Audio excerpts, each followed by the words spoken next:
Dan firman Tuhan. Sesudah sarapan, Yesus berkata kepada Simon Petrus, "Simon, anak Yohanes, apakah engkau mengasihi aku lebih daripada mereka?" Jawab Petrus kepadanya, "Benar Tuhan, engkau tahu bahwa aku mengasihi engkau." Kata Yesus kepadanya, "Gembalakanlah domba-dombaku." Kata Yesus pula kepadanya untuk kedua kalinya, "Simon anak Yohanes, apakah engkau mengasihi aku?"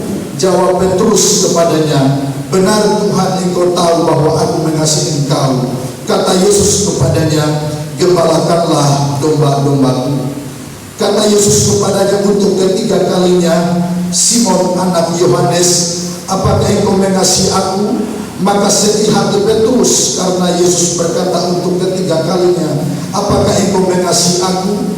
Dan ia berkata kepadanya, "Tuhan, engkau tahu segala sesuatu, engkau tahu bahwa aku mengasihi engkau."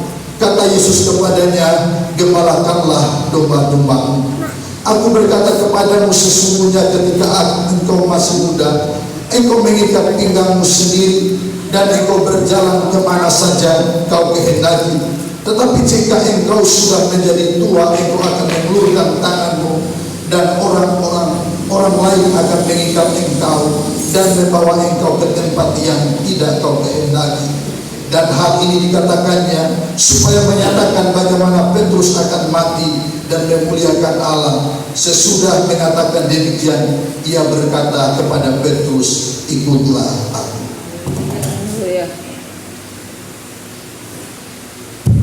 Puji Tuhan, Bapak Ibu yang dikasihi oleh Tuhan.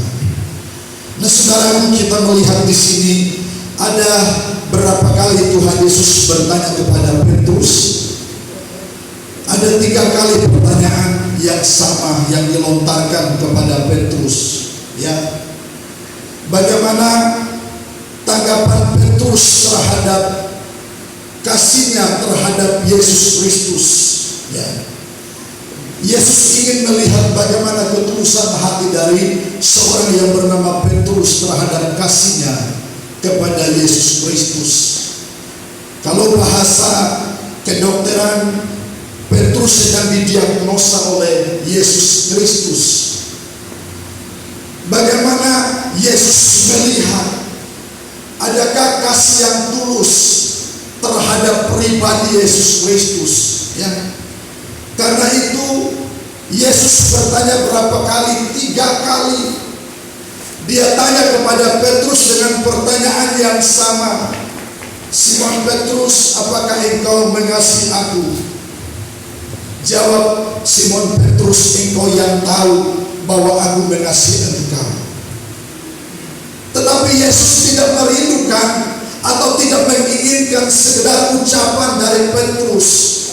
Dia rindu supaya benar-benar dalam hati yang paling dalam dia keluarkan perkataannya dengan sungguh-sungguh di hadapan Tuhan. "Tuhan, engkau tahu bahwa aku mengasihi engkau."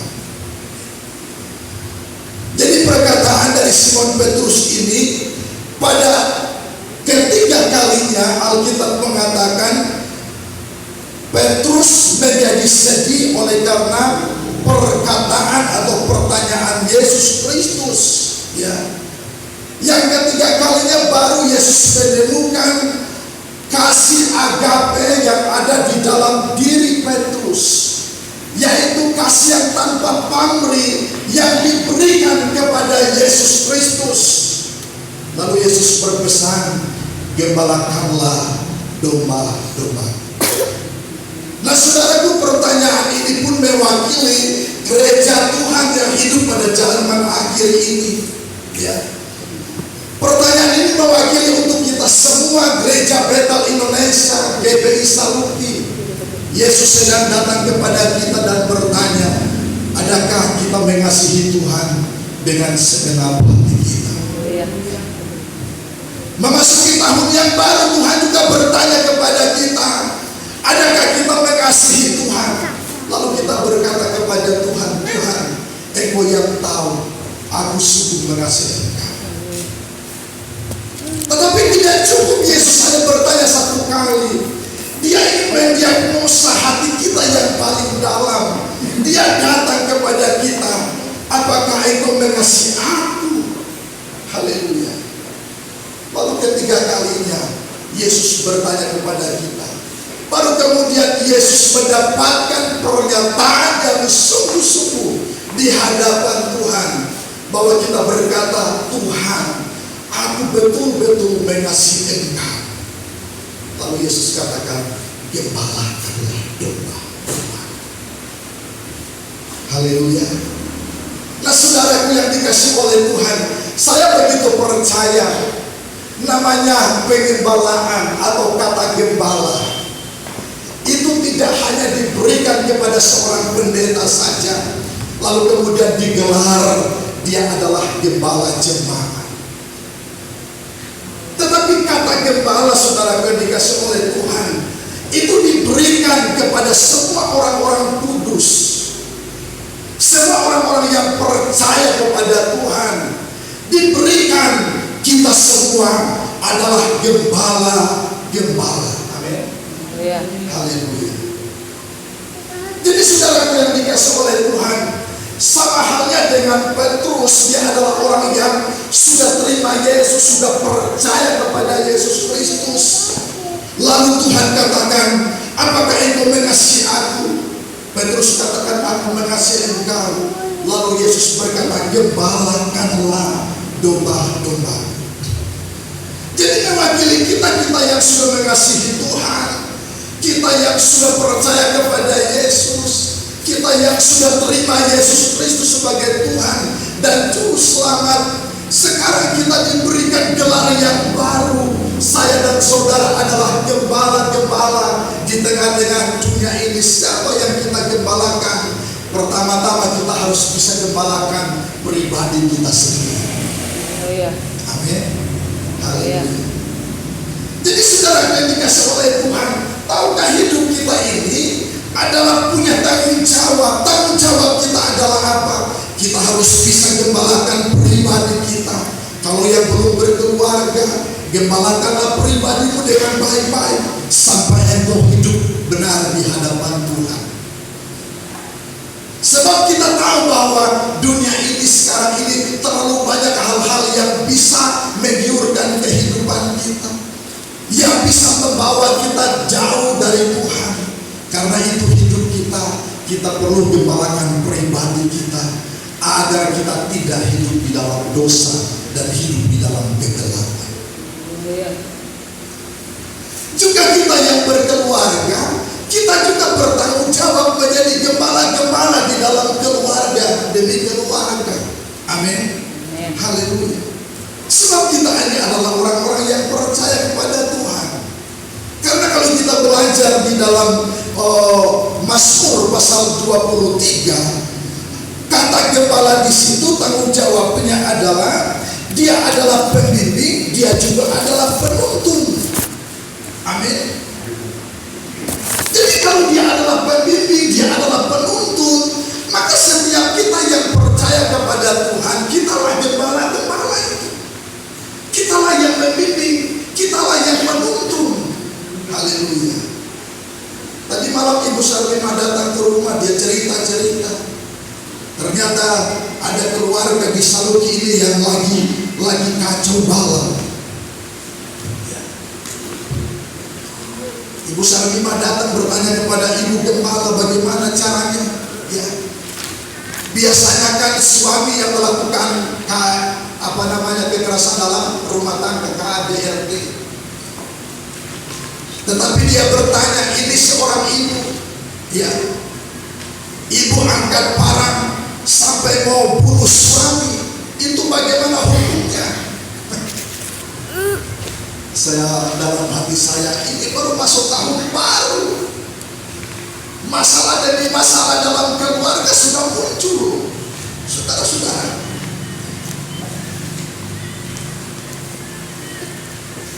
Saya bilang, kalau bisa dipertemukan secara kekeluargaan itulah, supaya bisa terselesaikan masalah di dalam rumah tangga. Tapi bayangkan ibu-ibu sudah bisa angkat parang, dia mau cincang orang. Ya. Kira-kira kalau sudah angkat parang begitu, sudah apa tindak apa ya? Sudah masuk tindak kriminal atau belum itu? Ya. Bagaimana Pak Robert? Kalau orang yang sudah ngancam pakai parang, kira-kira apa hukumnya itu? Belum masuk tindak kriminal atau bagaimana itu? Sudah masuk apa ancaman ya? Sudah kena pasal atau bagaimana itu? Nah saudara yang dikasih oleh Tuhan, karenanya saudara yang dikasih oleh Tuhan, kita adalah orang-orang yang percaya, yang telah dipanggil oleh Tuhan. Kita punya gelar sekarang adalah gembala. Gembala itu adalah penuntun. Gembala itu adalah pembimbing. Siapa yang kita bimbing dalam keluarga kita? Siapa yang kita tuntun dalam keluarga kita? Kita tuntun, saudara. Ya. Karena saya percaya hari-hari ini memang iblis itu sedang dalam upaya untuk menghancurkan rumah tangga Kristen. Kenapa saudaraku? Kalau rumah tangga Kristen sudah kacau balau, sudah poin yang paling dasar yang diterima oleh iblis. Dia berpikir kalau cuma orang lain atau orang di luar dari kepercayaan Yesus Kristus, itu mah gampang. Tetapi yang pertama-tama yang dia incar itu adalah rumah tangga Kristen. Itu yang pertama-tama dia incar. Karena itu saudara yang dikasih oleh Tuhan, perlu kita menjadi gembala di dalam keluarga kita. Perlu kita menjadi pembimbing, perlu kita menjadi penuntun dalam keluarga kita. Supaya apa? Keluarga kita itu bisa merasakan kedamaian. Keluarga kita itu bisa merasakan apa? Seakan-akan dia berada di air yang tenang. Seakan-akan dia merasakan apa? Dia berada di dalam satu ruangan yang penuh dengan kedamaian yang sangat luar biasa. Kenapa? Sebab dia menjadi gembala yang baik, menjadi penuntun, menjadi pembimbing, saudara-saudara. Saya dalam kehidupanku, saya sudah berjanji sama Tuhan, Tuhan, biarlah hidupku ini menjadi minimal menjadi gembala bagi keluarga. Amin. Suatu ketika saya mengikuti seminar pria sejati. Seluruh yang kumpul itu adalah bapak-bapak, para pendeta-pendeta. Dan ternyata yang kumpul itu adalah saya yang masih muda, Bapak Ibu yang dikasih oleh Tuhan. Lalu saya mengikuti, bayarannya mahal, mengikuti seminar pria sejati. Ya. Kami ikut, dan saudara-saudara yang dikasih oleh Tuhan, saya bersyukur kepada Tuhan. Saya yang muda mendapatkan pengajaran yang sangat hebat dan luar biasa tentang pria sejati. Di situ saya melihat bapak-bapak, pendeta-pendeta senior. Di situ mereka menangis. Mereka dibukakan rahasia. Ternyata masih banyak kesalahan-kesalahan yang kita lakukan. Kita boleh hebat di mimbar. Kita bisa berkhotbah dan orang berkata, kamu hebat dalam pelayanan. Tetapi ternyata banyak orang yang gagal menjadi kepala keluarga. Banyak yang gagal. Akhirnya pendeta-pendeta waktu itu bertobat. Saya pun yang belum beristri, saya pun ikut bertobat, saudara-saudara. Oh, semua nangis ya Bapak. Kami mulai dipulih. Dan baru saya sadar, ternyata modal yang diberikan kepada saya adalah persiapan saya masuk di dalam rumah tangga. Tidak lama Tuhan kasih jodoh. Wah, saya puji Tuhan. Ya, berarti Tuhan sudah kasih modal yang luar biasa. Ya. Karena itu waktu kami melamar saudara-saudara ketika oleh Tuhan, tidak ada petua-petua dari gereja Toraja yang kasih nasihat kepada saya. Karena ditahu saya hamba Tuhan. Ya. Biasanya kan kalau mereka sudah kumpul keluarga, petua-petua dari bapak-bapak dari orang Toraja itu memberikan nasihat. Tetapi saya bersyukur tidak ada memberikan nasihat. Dan saya bersyukur pula karena saya sudah mendapatkan pelajaran yang sangat luar biasa. Karena itu saudara yang dikasih oleh Tuhan, saya belajar supaya minimal di dalam keluargaku aku menjadi gembala bagi istri, aku menjadi gembala bagi anak-anakku, supaya di dalam keluarga ada rasa sukacita dan damai sejahtera yang luar biasa. Kenapa saudaraku? Karena memang kita orang-orang yang percaya itu adalah gembala. Jadi kita ini sekarang jangan kita berkata, oh cuma gembala, cuma pendeta saja. Tetapi sesungguhnya kita yang sudah percaya Yesus, engkau adalah gembala bagi keluarga, engkau adalah gembala bagi pribadimu, juga engkau adalah gembala bagi orang lain. Bawa orang lain untuk apa? Mengalami kesejukan bersama-sama dengan Tuhan.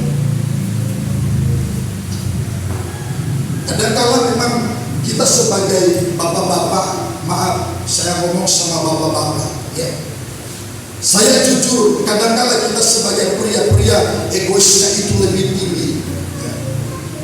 Kita kadang-kala tidak menunjukkan sikap gembala yang baik ya. Kita tidak menjadi penuntun, kita tidak menjadi pembimbing bagi orang ya.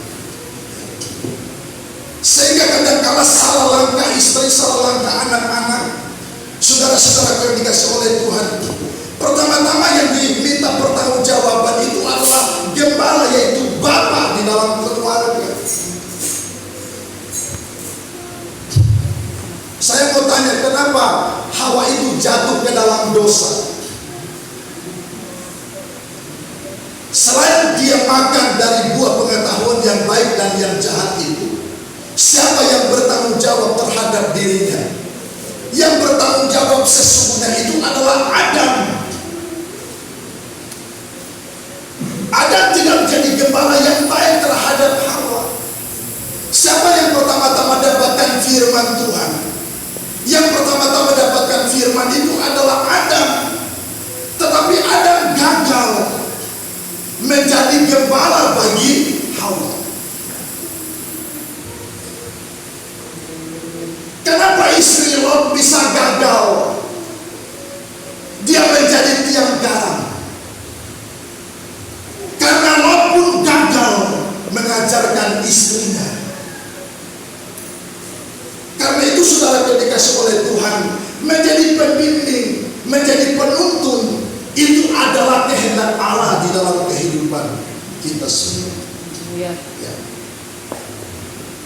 Lalu kita berkata begini, ya kalau di dalam keluarga bapak saja yang jadi gembala, ibu-ibu pun harus jadi gembala. Amin. Haleluya. Karena kita adalah orang yang percaya, hidupmu ibu-ibu pun bisa menjadi gembala, menjadi pembimbing, menjadi penuntun, saudara. Jadi kalau suamimu lagi salah, tidak masalah, istri jadi gembala bagi suaminya. Beritahukan yang salah, amin. Beritahukan yang salah, bawa dia di jalan kebenaran, haleluya. Karena kalau kita melihat di dalam Mazmur pasal 23, kita dapat gambaran yang sangat ideal bagaimana seorang gembala atau seorang pembimbing dan penuntun. Kita melihat di sini mulai dari ayat yang kedua, ia membaringkan aku di padang rumput yang hijau, ia membimbing aku ke air yang tenang. Saudaraku yang dikasih oleh Tuhan, ia menuntun, ia membimbing kita, bahkan ia membaringkan di rumput yang hijau, ia membimbing ke air yang tenang. Jadi tujuan kita adalah menjadi gembala-gembala bagi orang lain, menjadi gembala-gembala di dalam keluarga kita, adalah kita menuntun, membimbing mereka sampai berjumpa dengan padang rumput yang hijau. Amin. Haleluya. Padang rumput yang hijau itu bisa berbicara kebenaran firman Tuhan. Itulah yang mengemukkan rohani kita kalau kita menuntun orang lain untuk sampai kepada rumput yang hijau. Biarlah setiap kita menjadi penuntun, membawa orang lain untuk lebih hidup dalam kebenaran dan cinta Yesus Kristus. kita tuntun mereka, kita ajar mereka, kita bawa mereka sampai ke air yang tenang. Wah, sampai ke air tenang, sampai merasakan kesegaran jiwa. Haleluya. Jadi saudaraku, tanggung jawab kita itu sangat luar biasa. Juga menuntun orang hidup di jalan yang benar, sehingga hidup mereka menjadi terarah karena hidup mereka berjalan di dalam kebenaran. Nah, yang berikut saudara yang dikasih oleh Tuhan, tanggung jawab gembala itu yang adalah pelindung, itu adalah memberikan rasa aman, memberikan pengayoman, dan memberikan kasih sayang yang sangat luar biasa. Itu adalah gembala. Saya dan saudara harus bisa memberikan perlindungan. Amin. Haleluya. Saya dan saudara harus bisa memberikan kasih sayang. Saya dan saudara harus bisa memberikan pengayoman yang luar biasa. Bagaimana saudara ketika oleh Tuhan kalau kita dikenal di dalam rumah, kita penuh dengan kasih sayang, kita kasih anak-anak, itu simpel sekali kita lihat. Ya. Misalnya kita pergi jauh, lalu kita pulang. Begitu kita pulang, istri dan anak sambut kita dengan penuh kasih sayang. Nah, jadi anak-anak itu berlari-lari, papa pulang, mama pulang. Wah, mereka peluk kita. Wah, luar biasa. Berarti kita sudah menunjukkan pengayoman yang sangat dahsyat di tengah keluarga kita. Berarti kita sudah menanamkan kasih sayang yang luar biasa di dalam keluarga kita. Berarti kita sudah menanamkan perlindungan terhadap anak-anak kita. Waktu kita pergi, kita pulang, kita disambut dengan luar biasa. Demikian juga istri waktu pulang, suaminya dan anaknya sambut padu, selamat datang mami. Apakah dalam perjalanan baik-baik saja? Wah, lalu maminya berkata, baik-baik saja mami, sebab papi yang mendoakan saya.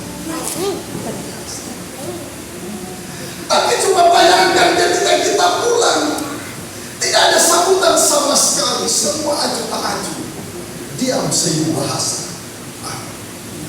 Berarti ada yang salah. Barangkali kita tidak memberikan kasih sayang yang betul terhadap anak. Bahkan ada yang istri yang telepon sama suaminya begini, Papa, kapan pulang? Oh, besok. Kalau boleh jangan dulu pulang. Wah, kenapa? Sebab ketika